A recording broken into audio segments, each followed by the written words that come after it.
love to ask just because we're talking about existence and I think it'd be helpful to understand maybe if existence is kind of your understanding of spirit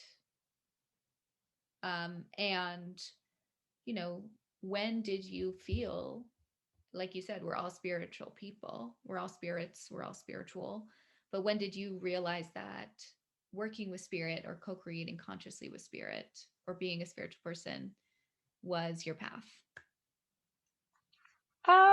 Was my path? I is have to your say, path? yeah, is my path, was my path. I mean, definitely the past version of me that chose the trajectory that I am still on actively. Um, that was chosen from 2015, or let's say 2014 to 2017 was when that was chosen. When it was engaged with, uh, as early as dreaming. I mean, I grew up in the church, but I grew up in a family. First of all, both of my grandfathers were pastors of different denominations, but my parents didn't raise me with discriminatory spiritual practices. And my mother, particularly, is a lover of Jesus, but she also grew up as a Belizean. You just grow up being spiritualist, and she read Edgar Casey and Joan Grant and Akashic Records, this. And, there's a box my mom gave me during COVID or the year before that that had like The Wandering Taoist and a book on tarot and a book on channeling. And these are all things she bought in the 70s.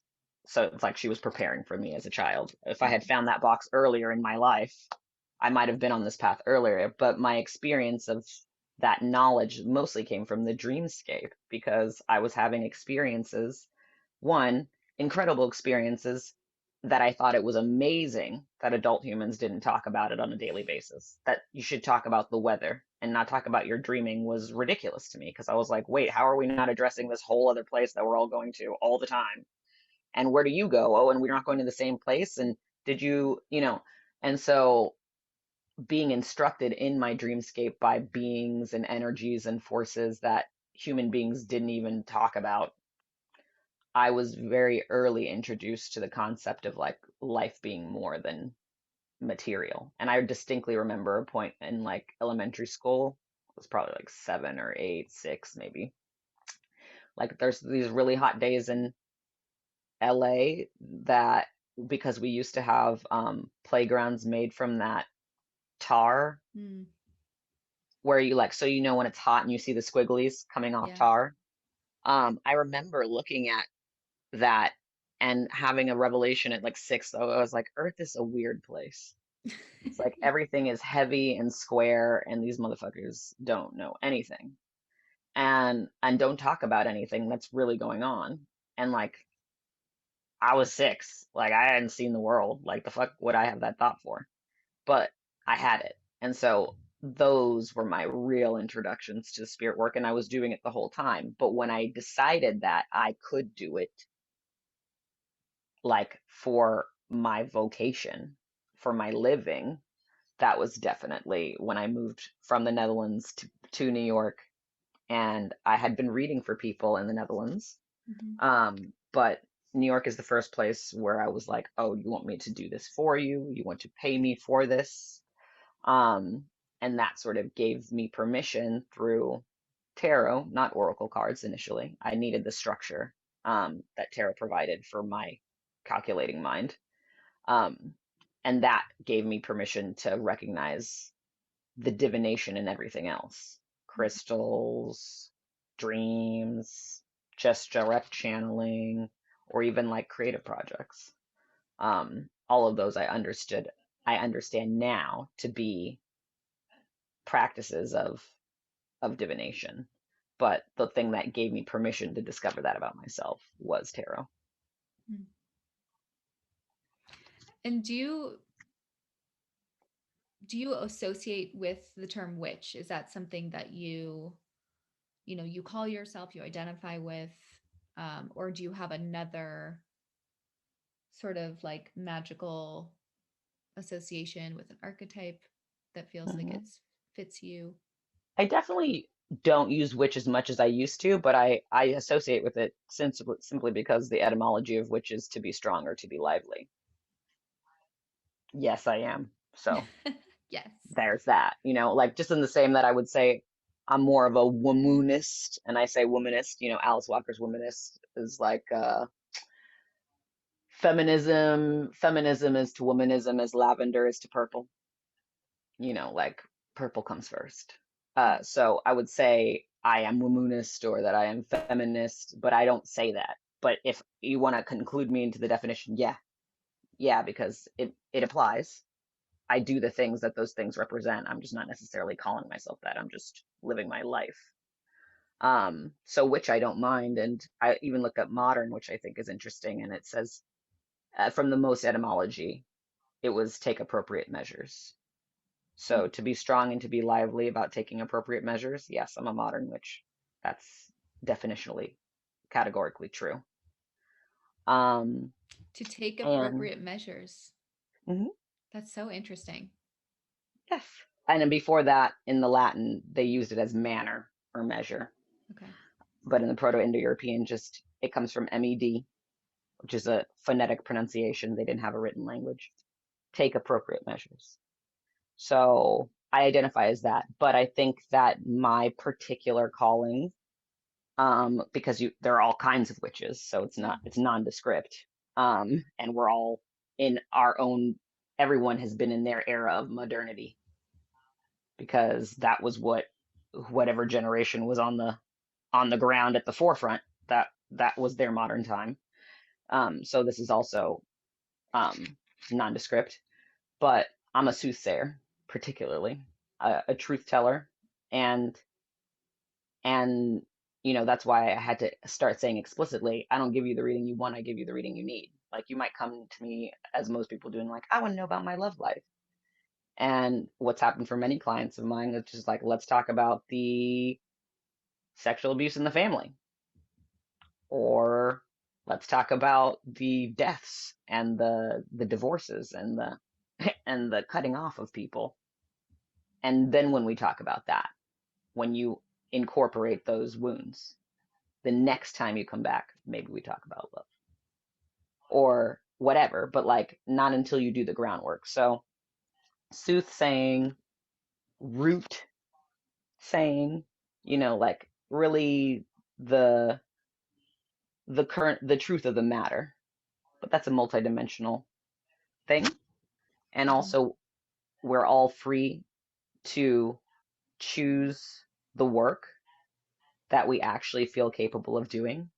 So, I have had clients who don't listen to me, and that's their choice because they have chosen a different version of their existence and their struggle, and I'm here for that, right? Like one of my mentors, Bashar, who I is a channeled entity, but also who I work for that organization in LA because they're based in LA. Um, what Bashar will say is like, you give a person what they need. If they needed to come to you to prove that you were inaccurate, if you need to go to a doctor to prove to yourself that you don't need a doctor, then the doctor did their job because they were the negation that you needed to understand your perspective. And so, you're going to get what you need. Ain't necessarily going to be what you want. Hmm. And as a soothsayer, that's true of me too. Like all the time, I'm just saying shit that ends up, I just think I'm saying something. And then it launches into an entire conversation that unearths shit about me and other people. So just like the fool, it's like, or the trickster energy, you trick yourself. Like Rumpelstiltskin, all of them, they trick themselves. Hmm. Peter Pan, these are all energies that cannot help but trick themselves into their experiences. And the soothsaying energy is very much like that, which is why their alignments are more like with crow and raven energy. And that is an animal that has followed me around a lot in my life. So that's my specific witchery, soothsaying. Um, Also, I call myself occasionally a fury from the idea that, these are feminine creatures from the depths under the water in a version of hell who come to pull men from earth who don't have integrity and drown them in their lack of integrity, essentially. So I also am fully willing to embrace that because uh, I'm a soothsayer, but as far as causes go, I'm a bit of a fire burner. Mhm. So, I accept the fire aspect, but I think it's funny that the Furies come out of the water because I'm a Pisces, so I'm Yeah. a very watery person. We need those furies right now more than ever. Yes, we do. And how has your personal lineage or your identity, really shaped your experience of your spiritual path as of your spiritual practices? Oh, hugely, I think. I mean, I feel I came from an exceptionally intentional lineage of humanity, like my ancestors. Um, Especially in the generations that I know about, because that's all I can speak to as well. But like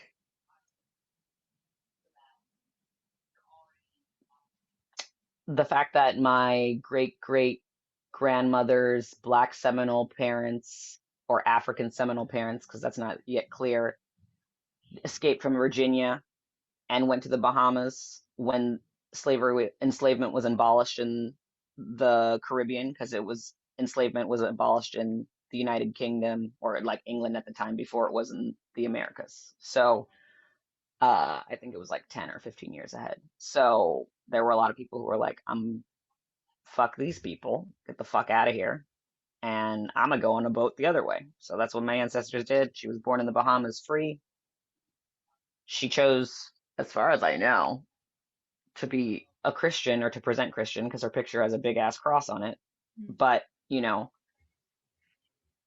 her ancestors left a situation that they didn't feel was worthy of them. And they brought her somewhere, and then she ended up in Belize and had got into the family line. And then we ended up back in the States where her indigenous ancestors came from. So it's like there's nothing unintentional about that. And so my lineage, I grew up around people. I was actually talking to Camille, the medicine goddess, about this yesterday. But it's like I was raised by people, proud people, and people who were proud to be people. We happen to be a lot of Black, African, indigenous people, but our pride comes from our humanity. And the fact that my parents never gave me any reason to doubt my humanity meant that I didn't walk around imagining that I should. Now, as a child, this irritated a lot of parents of fellow kids of mine who were obviously not Black. And I was thought of as a very obstinate child because I asked a lot of questions simply because of that. I come from an inquisitive family line, and also just being raised by an African means basically being interrogated at the dinner table as a means of conversation. So questions and answering are, in my blood. That's how was school? What did you do? What did you learn? I was like in kindergarten. I painted, but those were the conversations. So I think that my lineage has given me all the permission I ever needed to be the most of myself. That's unique to my lived experience. It's unique to my ancestors' experience. It's unique to the lineage I chose. Even Belize not having like, just consider this. First of all, Belize is the only country was colonized by the British in Central America. Mm. Um, Everything else was Latinx, and in this case, colonized by Spain, since Portugal only really got Brazil and a few islands off in the Caribbean. Um, there are, and Belize is surrounded by Mexico, Guatemala, El Salvador, and I think Honduras. So Guatemala has 18 million people, and I think El Salvador has like 9 million people. Belize has 417,000 people. And there's a reason for that. Like Belize's main form of tourism is ecotourism, and their main exports as a colony and beyond was trees. There are like 14 kinds of indigenous trees in Belize, including mahogany and many of these other things that people covet. So it was literally so dense with forestry that the land couldn't be colonized. And even now, the attempts are exhausting. There's so much trees, so much growth, snakes, jaguars, things that you literally could not control. And then the business being logging, there was no plantation style enslavement. Enslavement was a very much in Belize a thing for a lot of families that was on paper, because ultimately, if you were an enslaved person to a logger, that just meant you were a logger because you were moving through the forests, cutting down trees. There's no hierarchy there. If you know how to do the job, that's a life or death fucking job, especially back then.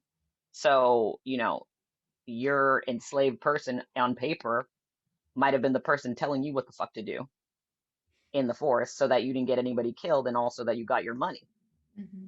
and that you made it out alive, because certainly they needed their numbers, not only because of not knowing different Maya territories and being colonizers and being associated with colonizers for the African people who didn't end up being maroon communities who just joined the indigenous, but like you had to work together to get out alive.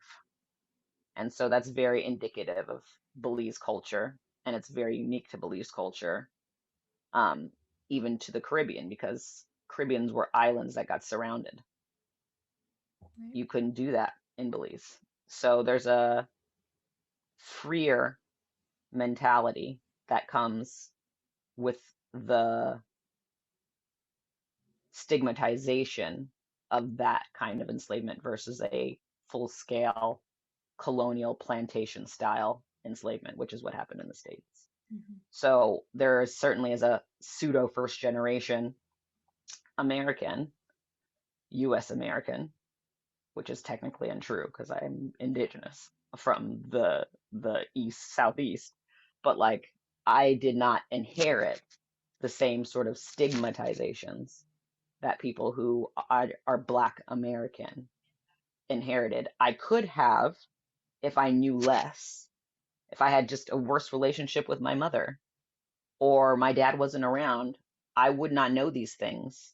I would not have been raised in this knowledge, and I would have had to take from the culture that was there.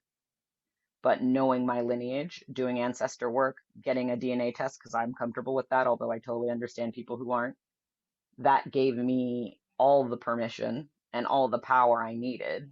And that's down to my East Slavic ancestors and my Celtic ancestors, who both entered the family line through love and colonialism, and just their stories. There's a lot of magic in every culture, in every indigenous culture, in every culture that has a relationship to the land that they're on. There is a magic. And so the Celtic were very magical people. East Slavic people, I was talking to my cousin when I was in Belize. She found out because of my research, she went to go get a DNA test and discovered that her indigenous blood was Mosquito, Maya, and Seminole, which is exactly my research. So I was corroborated. And then just talking to her, she's like, but I'm German. And she's like, and my mom and grandma are just Spanish and Italian. And I was like, well, that's interesting because I'm East Slavic. So talking about that just with my cousin, we realized, oh, it was Prussia. Mm. It wasn't, it was before Germany, before the assassination of Franz Ferdinand. We have some family from there. Then the question is like, oh, well, were they Jewish? Or, and if so, they weren't Ashkenazi because that didn't show up in my blood at all. And that's very distinct in DNA tests. But then this is a conversation with my ancestors before whiteness. I'm talking to them about where they come from. I'm talking to them about what that life was. Okay, let me go look at East Slavic territory that's also German, that could have been Prussian, and let me look at, when people were migrating out of there, and let me find when they came to Belize or the Americas, or let me find the names. And that gives me power because I understand that there are generations and generations of ancestors and heritage that far supersedes the history of colonialism, which is 1,000 years old, depending on, where you are and where you are. There's ancient colonialism, but it's like a whole other story. So it's like the even 1,000 years of ancestors is a fucking drop in the bucket. You have so many more ancestors, so why don't you just go back to their lands and start talking to them? Because that's where the power is. Your power is not going to be in denying that your most recent ancestors forgot where they came from. The power is in acknowledging, oh, they did, but I won't. Let me skip over them Mm-hmm. because they chose to skip over themselves and go back to the people who knew what they were and what they were doing. And then from there, you can start to have an understanding of why there would even be a forgetting. Because usually the generation that forgets is the one that experienced the most trauma. That's a trauma response. Mm-hmm. There's no reason to forget your ancestors if you like them. Right. So I'd have to say that knowing my lineage and then the specifics of what my lineage is have informed everything about my practice. Mm-hmm. As a person, as a human being, it is a practice, and that's something you learn from family and friends and your influences. So Right. I'd say I have strong influences in my family line because these are people who are very specific and chose to be doing what they were doing regardless of the overarching narrative. And I'm very much a descendant of that practice. Mm.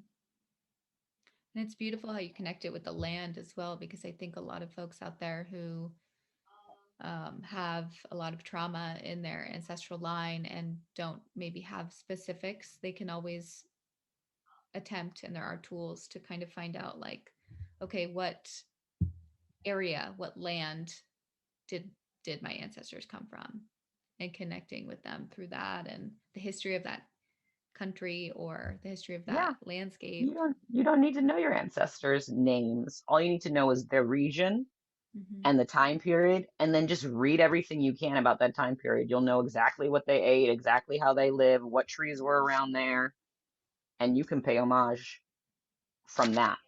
You don't need names. Last names are 1,000-year-old invention, and they started when feudalism couldn't control people anymore, so you couldn't bill the landlord. So you had to be like, which John? John on the hill? John of the riverbank? Or John the butcher?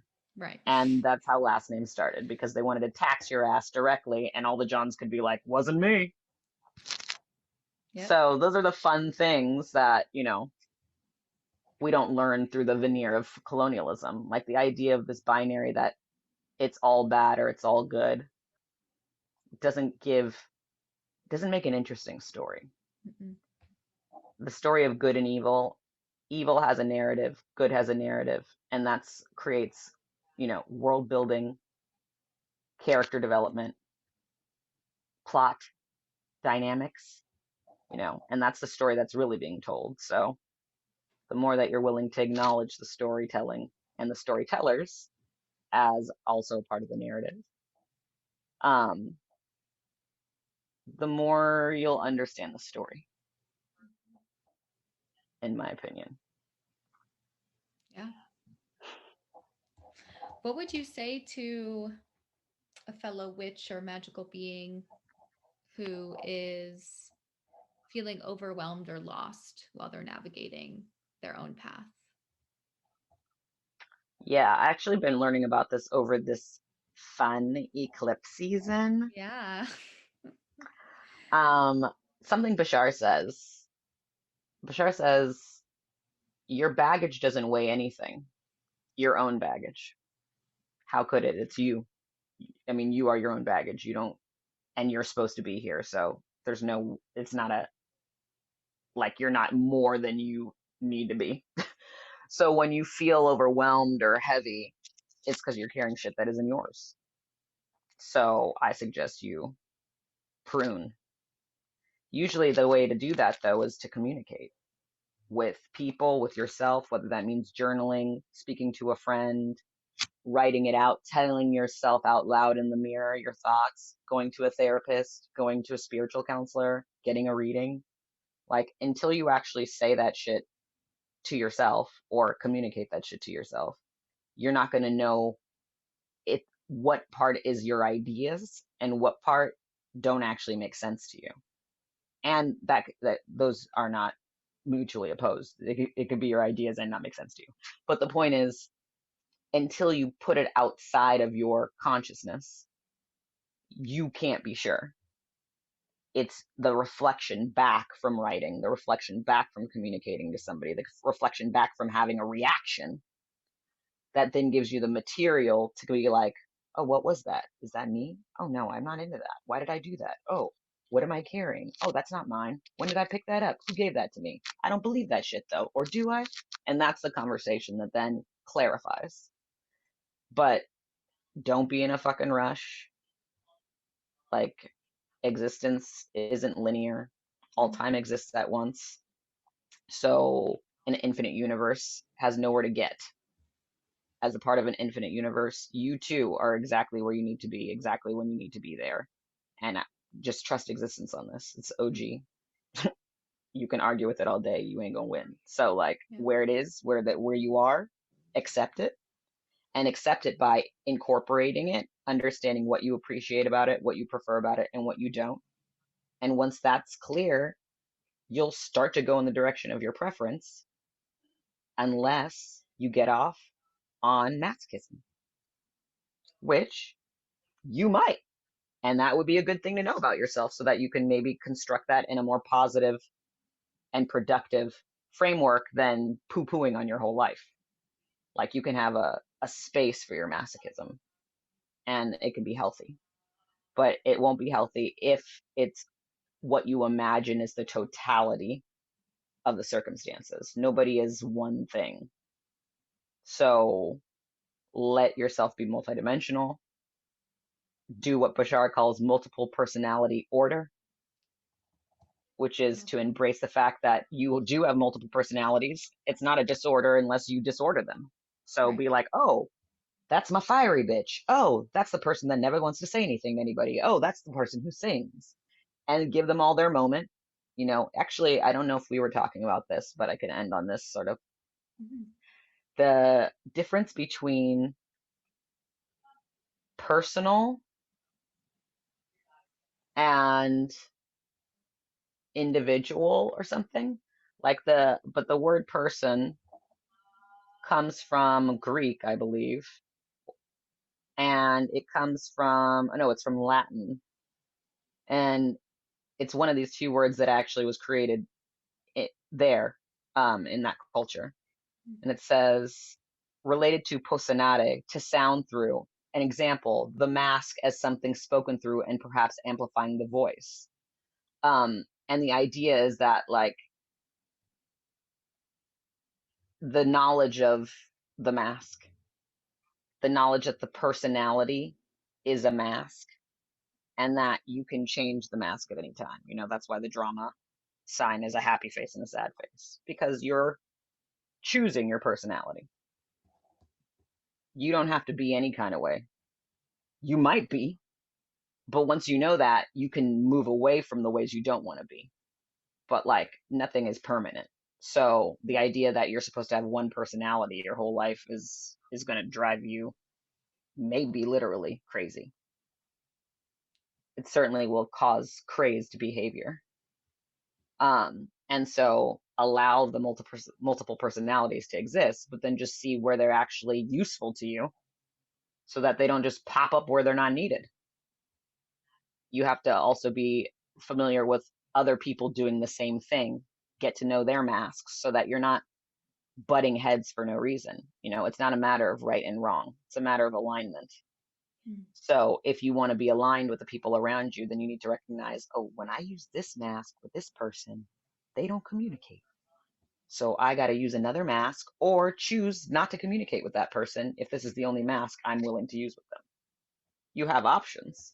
But until you recognize that they're yours and existence isn't just imposing some shitty shit on you, then it will make more sense because what you're doing is using existence as a mirror.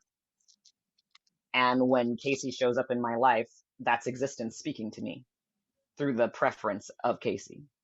And so knowing that, I understand that even if we get in a disagreement, you are life showing me that there are certain things I don't agree with.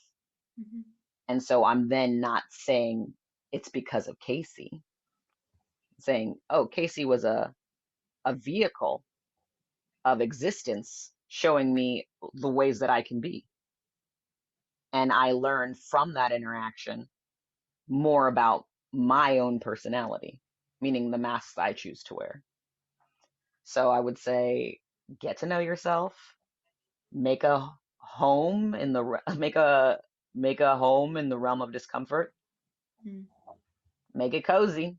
Yep. It's going to be a lot of ego death and a lot of burning. There's going to be a lot of burning in the next 5 years. So we're entering into Wands territory on an archetypal level. And fire is a very quick elemental, but it has integrity. You know, it burns itself. It has to survive. So there's something to be said about doing your work, having integrity, being yourself. And if fire ever confuses you for that reason, I always recommend checking out Calcifer's character in Howl's Moving Castle, because Calcifer is a fire, and he turns blue when he's being wise, because the blue is the slowest traveling light, closest to the flame. And when he's being belligerent and ridiculous, he's in the orange and the reds. And it teaches you a lot about, you know, that dynamic, that character. And I always think of wands as how we see ourselves versus how the world sees us, and whether those images are equally yoked. Because like if you're showing up as how you think you are and the world is receiving you that way, it means you know who the fuck you are. That's the whole assignment. The entire assignment is to be received as you believe yourself to be. And if there's distortion there, it's not for nothing. And there's always going to be work to do. If Right. you really are done with existence, just lay down and say, I have completed all my work, and I guarantee you'll just drop dead because it's efficient.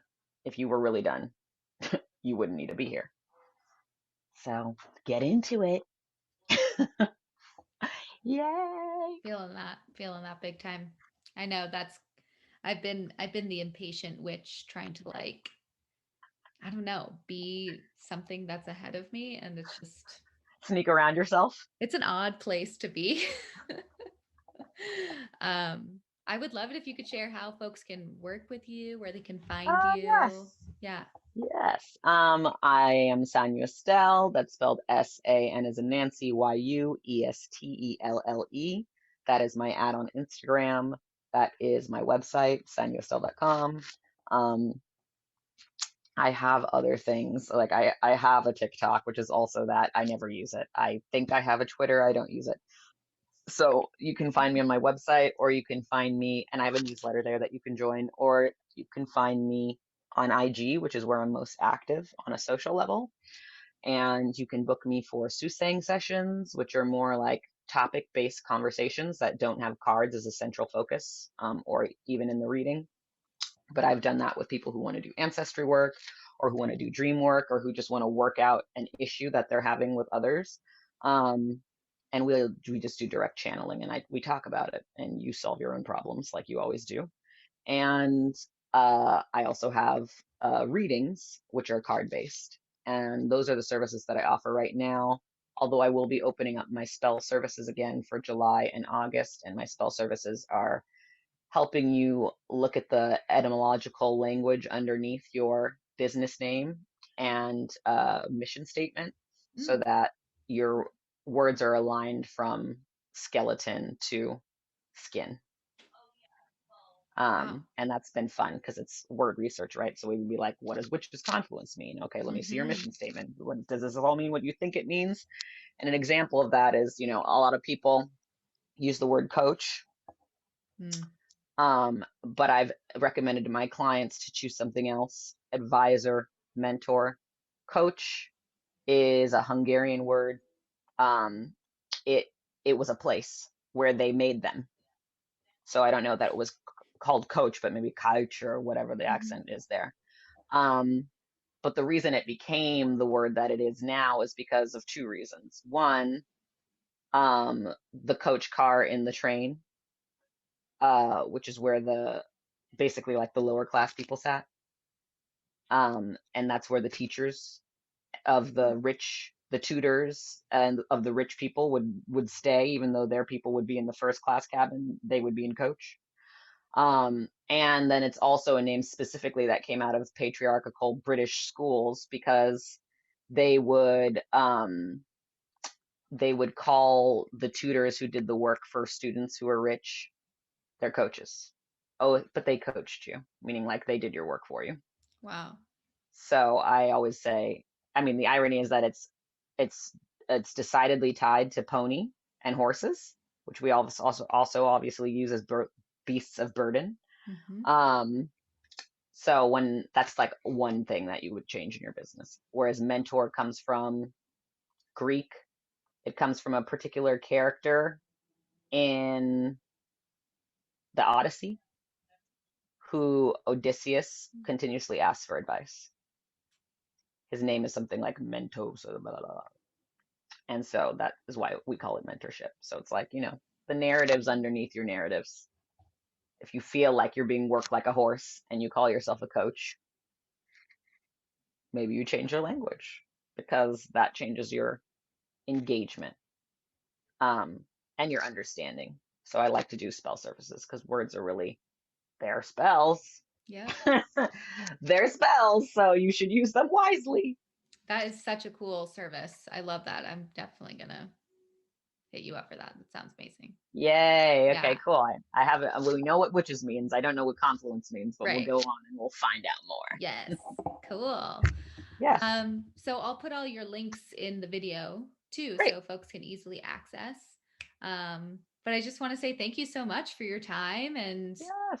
honestly for all that you've contributed to the inclusion committee. And we're so excited that you're teaching Yes, this me fall. too. I'm excited to teach. It's going to be a really fun workshop. Another one of these where we sort of break down ideas, much like this conversation. But I always appreciate Ah, being uh, interviewed or having the opportunity to talk because these are things that if I don't say them out loud, I don't get to consider them in the same way.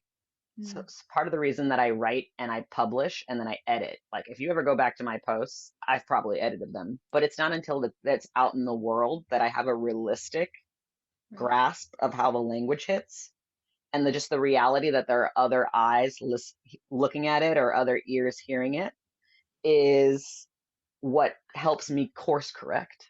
Mm-hmm. So to be interviewed is very informative as a soothsayer because I say things and I'm like, oh yeah, that's true. That works. Oh right, okay, I do believe that.